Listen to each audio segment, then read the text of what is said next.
The role of friends, as far as I am concerned, has been very limited. Okay, and it has really been my family, and family still continues to me as being The epicenter. the epicenter. Absolutely. I kept growing that sort of circle of friends, and for me, family is what I was born in, and friends are the family today I believe I chose. I've been lucky that I have been able to have friends who I can trust, who I can feel safe with. Not many people have that, so which is why. Yeah, which is the in a way a contrast. In the earlier days, you would have you would select your friends in your circle. Yeah, Yeah, and the occasions to meet were only physical, correct, face to face. correct. Hence, as a result, you in a way controlled the narrative. If today you and I are friends, which I can proudly say today to a large extent we are, we're still bridging those little 1-2% gaps, which I think this podcast is going to help sort of overcome. A friend is somebody who's deciding to spend their time with you by choice. They are not forced by familial bonds or any kind of additional pressure other than simply their choice to want to be in your life. So if somebody is making that choice, then you also gotta be responsible enough to make them feel like their choice was the right one. Seeds of hope below. Through time we'll see the seeds we've sown. Together we'll grow. Together we've grown. Hi, and welcome to another episode of the Hope Podcast, where a millennial daughter and a boomer father talk about all things life, all things experiences, and all things hope. Today, let's try talking on a subject which you and I don't necessarily have the same perspectives.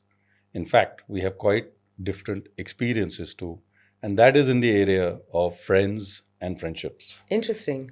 As you're aware, right over the years, I've always been a family person. Yeah. The core of my existence, the core of my thoughts always is almost family only. And this is something which you have always challenged me on. That, Dad, how can you not think beyond family? Correct. And I used to tell you, listen, I am the only child, so I've always remained within a cocoon. Yeah. But at the same time, whether it was in school or in college, I used to have friends. Even today, I have friends. But over a period of time, as soon as school got over and I moved to college, my school friends went away. When I moved into college, I had some very close friends, very, very close, okay? But as I got into the job, that too went away. Yeah. And corporate life, of course, I still have those friends. We are still connected.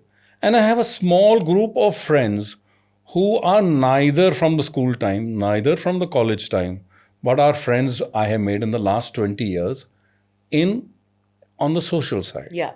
So all in all, because my whole friend group has changed, because I have always remained focused on family, the role of friends, as far as I am concerned, has been very limited.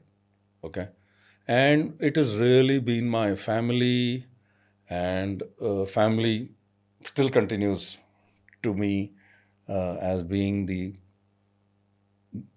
epicenter. the epicenter. Absolutely, that's Yeah. that's the right word. Yeah. But I think it's different for you. I think honestly for me, it all started with family. How to build a relationship, how to maintain one, how to invest in one. All of it sort of started at home. And I feel like I said even in the previous eps, I've had 3 parents, right? Mum, you, and granny. I feel like the social relevance part of my growth came a lot from the both of them, and building a social ecosystem and the need to build one came from them.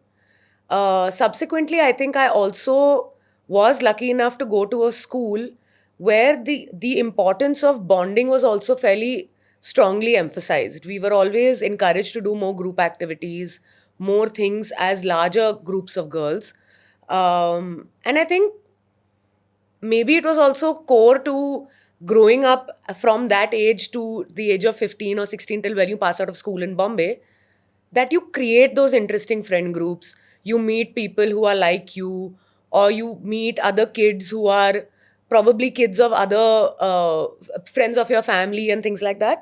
But eventually, as you go through school, college, I think even work in my case, I kept growing that sort of circle of friends. And for me, family is what I was born in, and friends are the family today I believe I chose. I think they understood parts of me that my family didn't know existed. So what you're saying is that the existence of friends or more friends, it actually helped you expand. Oh, Or absolutely. Because I learned language from certain friends. I had friends who transcended many boundaries that traditional society lends, but so much learning, right? Culturally, also. It positively added to my life in many ways because when you're kids, you can do things together. You have a group of people you can share experiences with. As you grow older, sharing experiences means something completely different. It means you can share what's going on in your life because your friend who's more or less around the same age as you in especially the friends you grow up with, they have also either going through it or have gone through it or are sort of mentally prepared to go through it in the future. Like going back to that time of COVID, I was going through my own shit inside, but I could not lose my bearings in front of you guys because somewhere I felt like you all were looking to me also to aid and to support. So if you see somebody who you're expecting support from being wishy-washy, it's not going to inspire much confidence in you to be able to get through what you're going through. So what sometime maybe you somewhere got at a small level from me, I was able to outsource that pain and that hurt with my friends and actually channel it in a manner where, because these are some friends who are real known to the family also, they provide you with perspective that you don't see organically sometimes. Someone outside of the realm of where you live needs to sometimes tell you where you're wrong. And that also, when we spoke about therapy, has a similar connotation. It's always said for women, talking, you always say, us as women, we talk so much, we share so much, but it's therapeutic. it's you taught me another word, right? Trauma bonding. Yeah, but it's correct. It's because we've gone through some stuff which is similar, or somebody else understands what you've gone through. So sharing that does not feel like it's going to be a painful experience. At least to me, I have been lucky that I have been able to have friends who I can trust, who I can feel safe with. Not many people have that. So which is why Yeah, which is the in a way a contrast Yeah. from the approach I have taken. I've always told you, I feel like there is Yeah, a sense but of it's loneliness also- in your approach when it yes. comes to social existence. Also, as I told you, I've shared this with you earlier, that somehow the trauma bonding, if Yeah. you call it that, in our days and thing, was frowned upon. Was frowned upon. Yeah. Okay, and you were clearly told that this ain't happening. And second, obviously, I lost my dad fairly early. So, I mean, that feeling of responsibility and so on and so forth made me depend on myself, Correct. right? So, in a way, that is responsible for what I am today. It helped me manage things. I mean, just to share with you, at the age of 16 and 17, I was actually submitting the family's tax returns, obviously, through an uncle of ours. But I was supposed to write something, I was supposed to prepare something I had never done in my life. Okay. And I had to do it over years, and I learnt it through the hard grind. Yeah. So that obviously made me stronger. Correct. That obviously made me look at things which otherwise, if dad was around, it wouldn't have happened. Correct. That also limited the time I had to go around here and there Yeah. and spend time with friends.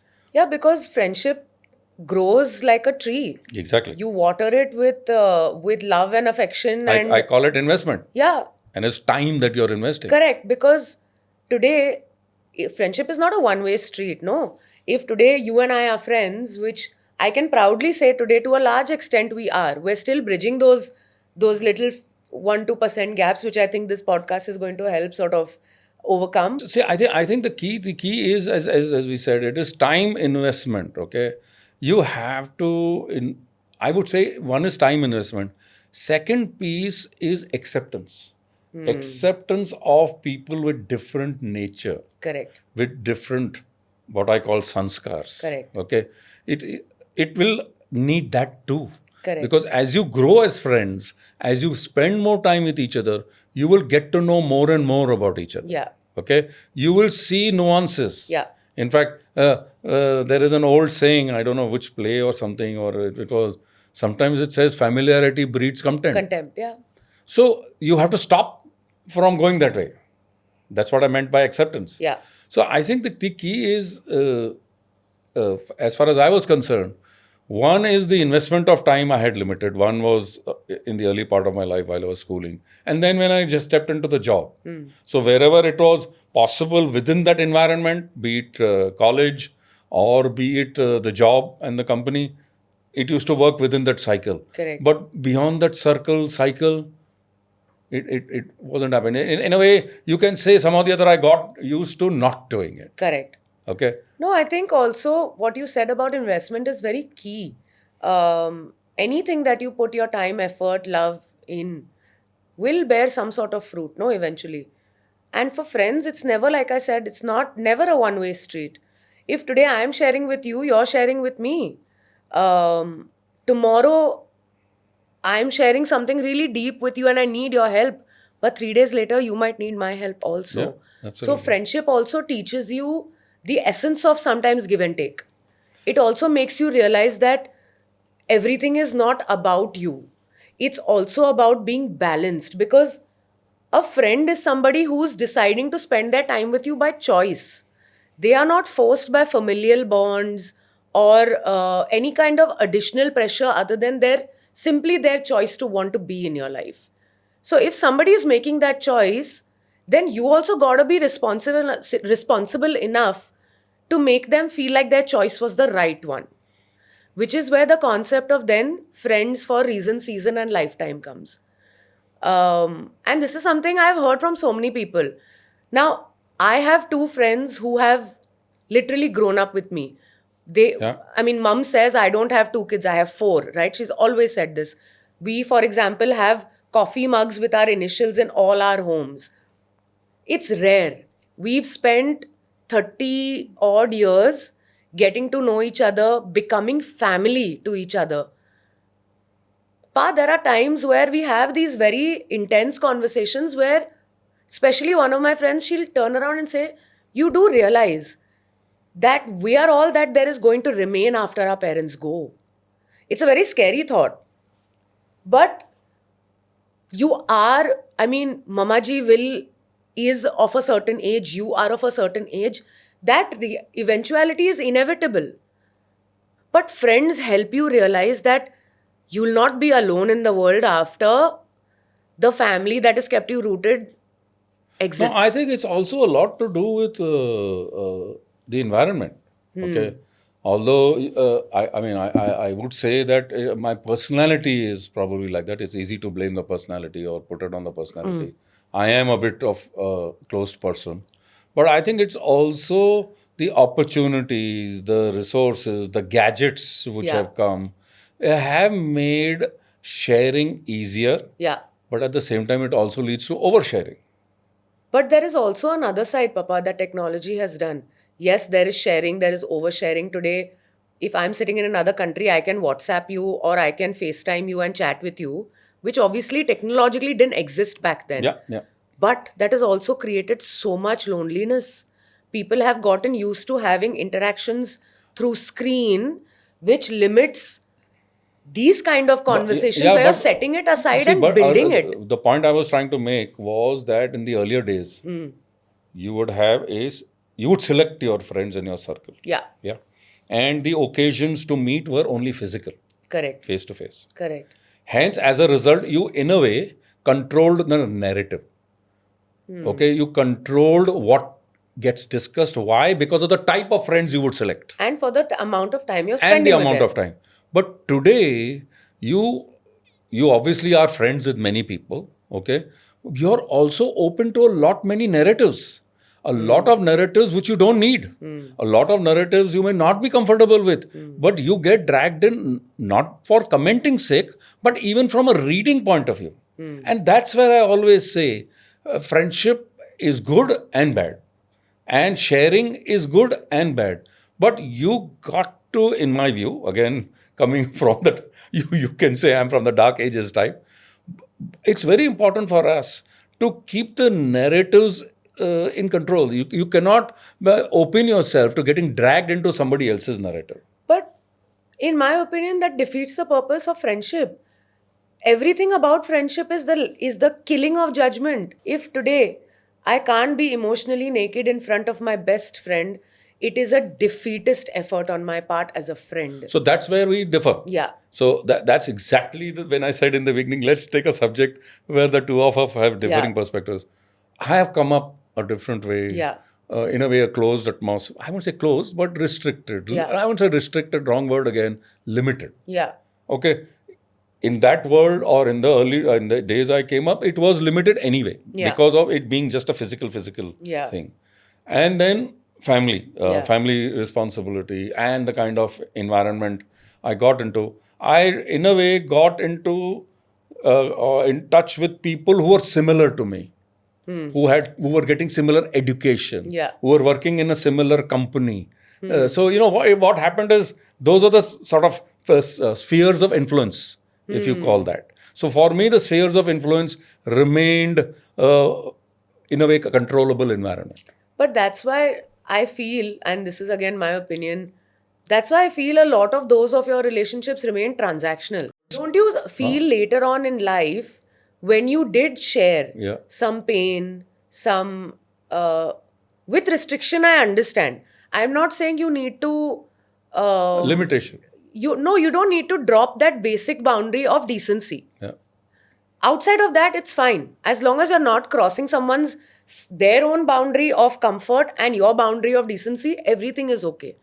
But don't you feel it's so nice to be able to tell someone, look, I'm not being able to handle this right now.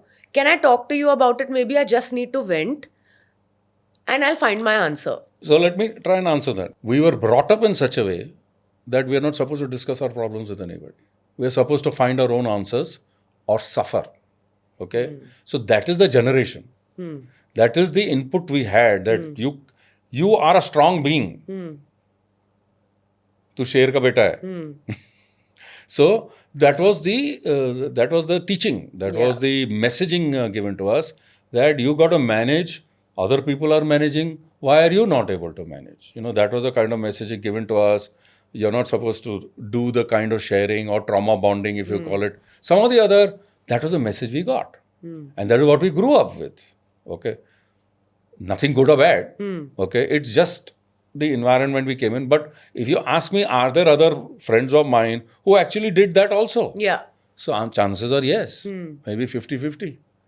Maybe there are people who have got relationships who are much longer, stronger or whatever. But some of the other, I never got into that. But there were quite a few like me who actually we didn't know too much about each other's families. We didn't know the trauma we were going through. Some of the other that never got discussed whenever we used to meet. It was all goody-goody. Fun and games. So it was like saying friends of our fun and games. Okay. So that is what I came up with, or I grew up with. Nothing good or bad. Yeah. But nothing good or bad. Even today, I have, even whatever I share, even with the friends I have today, very good friends I have today, is again limited. So it hasn't changed. Would you not like to change that, or are you happy with the way it is? Good question. I never thought about that. I mean, now I feel I can manage. On your own? Okay. Because of other resources, which we will talk about as we go along. Yeah. I have accessed, or I have access to other resources which are giving me happiness without reaching out to things or whatever. But I mean, I feel far more confident today of handling situations which come my way than I was feeling, I would say, 5 years back. If you would have to play this back again in your life, and if you were, say, at my age, and there was that opportunity to be able to rekindle some friendships and figure those out, would you? Rekindle friendships, yes. Or reinvest or invest in those friendships? Reinvest time, yes. But how much to share, I'm not so sure. Oh, so that wouldn't change. I'm not so sure. So you're saying you would be there for them Yes. and not expect them to be there for let you me, as much. Let me also share with you that as far as some friends who have been my friends for the last 10, 15 years, I have always been there whenever they needed me. In fact, I've gone out of my way to help one or two of them, something which I never did earlier. But have I asked them for the same help in my case? No. Would you have liked if they asked you if you need help? There are people who have asked me, but I have responded very limited, in a limited fashion. So you can say it's probably to do with my personality. Yeah. So it's probably to do with the way I've been brought up or whatever Yeah. I have developed. But as far as helping them is concerned, I'm available 24/7, even with relatives. Yeah. I mean, I've stretched myself. Wherever I can help and somebody asks me, then I'm happy to be there. Yeah, but I mean, that's where I guess because we view friendship so differently, Yeah. to me, especially like this, the X number of friends that I have, and especially these two friends who are my closest for the last 30 odd years. No, but I think you may have two good, very close friends, Yeah. but you have many others who are still close. Yeah, for sure. And I know I that. certainly don't have that. No, and they know I'll give an arm and a leg for them, and I know they will for me as Yeah, well. Because now also, Dad, what has happened with all of us, and I can speak specifically for like my friends and our age group. We are all at that stage where our parents are of a certain age. Yes, that's true. And our life stage is at very similar points where we've all sort of, the angst years are over of having to prove, make money, make a name, be someone. Those years are sort of behind us. Even now, starting new ventures doesn't come with that angst because you have at the core of it some level of comfort of what you've already achieved in the last 20 odd years, right? So now our need with each other is not so much opportunity. Okay, listen, can you help me with this? No. It's about how do you, helping you discover more about yourself. That's also a big difference. Yeah. Now that you're saying, Yeah. that's also a big difference. For us, it was more to do about how to make our life. Because we were all working hard to establish ourselves. Yeah. We were all working hard to make money. Yeah. We were all working hard to see to it that financially we are strong. Yeah. Whereas in your case, it's a different feeling. Our parents, Yeah. I mean, whatever resources we had available through our parents were there, Yeah. were what we call middle class. Yeah. Okay. So we were all in the rat race, Yeah. if you call it that. Yeah. Whereas probably in this generation, it is more than just rat race. Yeah. It is rat race plus emotional bonding and plus connections. No, and you know, Daddy, we have all, and I don't think I am only speaking for my friends, I'm saying this for a large part of my generation. We have all spent or all felt that darkness of loneliness. It has happened. I think we don't want anyone else to feel like that. Would that be gender specific according to you? No, not at all. I mean, I have a lot of male friends also who say, see, our generation does share. So even the men in my life who are my friends, we're very open. But yes, I'll say this, there are some where they'll be open, but 80%, that 20% Something you'll will keep still, back. yeah. But even in that case, the ability, say for example, there is a friend of mine who, his father was not feeling so well. They had to go through a surgical procedure. My friend did not call me to talk to me about what to do in terms of surgery or to ask for your help given your background in the situation. He just called to say, I don't know what to do right now. Can you just, because of the way your mind is structured, can you just give me a 5-point structure of what I need to do and I will execute? So basically the process of thinking, Yes, how to because handle. he was losing it. He was out of it. He is the eldest of 2 sons, always been responsible. Father's been in the pink of health. never had to worry. So we understand these things, right? Now, that is something I would never reach out for. Yeah, exactly. That was no way. Yeah. I mean, us as women, of course, share.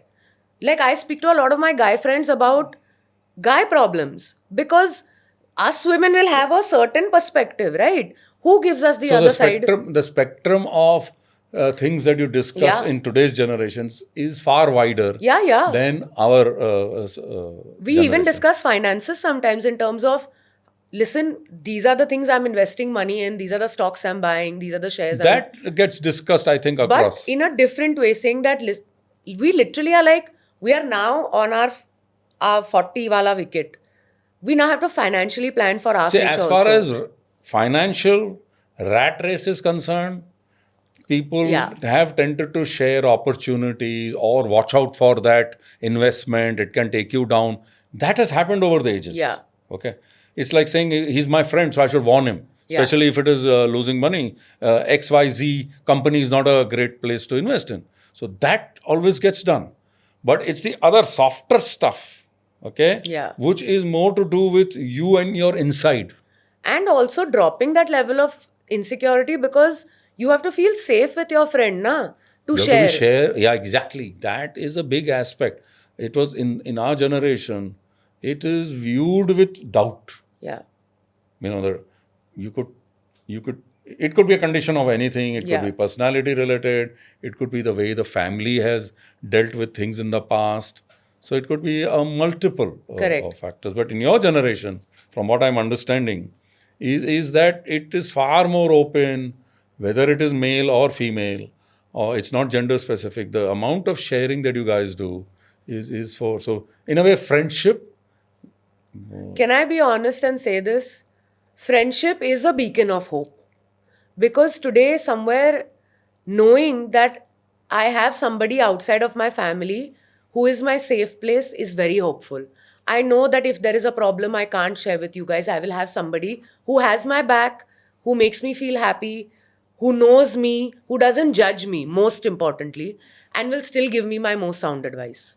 So for me, hope has a lot to do with friendship. Hope has a lot to do with connection. Hope has a lot to do with reaching out. All of which friendship stands for. In our generation also it's there, as I said, but at least I have not seen it universal. Yeah. It's probably a 50-50 breakup. Yeah. I mean, I don't really know what the real percentages are, but some of the other, I have not, what you call, stepped in that Yeah. direction or area as yet. Yeah.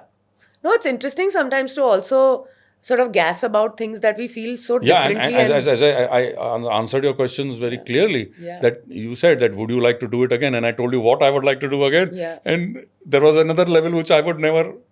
Like, I would not change anything in my journey. I would not change any way in which I've held my friends, made friends, even sometimes walked away from friends.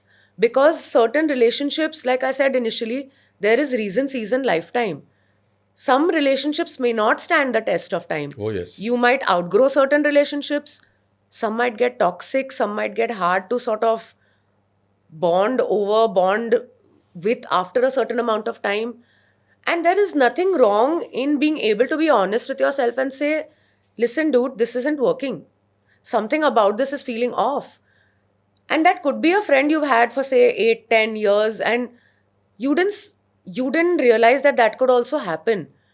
But knowing that and being able to respectfully walk away also is somewhere, while you're feeling bad about walking away from one friendship, the friendship you have to keep with yourself cannot get compromised for anything. That's the core, right? Yeah. Without So- which nothing will work. Correct, because eventually you can feel hope only when you feel safe, and I've always said this. So if a certain relationship doesn't stand the test of time, and I've had those where even those ends feel like breakups because you invest so heavily you get so involved in each other's lives. But today when they don't exist, I don't regret it. And I don't think I would do anything differently, because even the bad choices that I made for friends, and I won't call it bad choices, the learnings that I had from friends are responsible for building the personality into who I am. in many ways, because in life, whether friends, whether family, whether work, whether acquaintances, that is all learning. We are students till we die. Oh, absolutely. So that's what's keeping the hope alive, na, that learning will never stop. And that's where we're also sort of going with this, right? That we continue our learning and continue making this something that's meaningful for people as well. Absolutely. So until next time, be hopeful, be happy,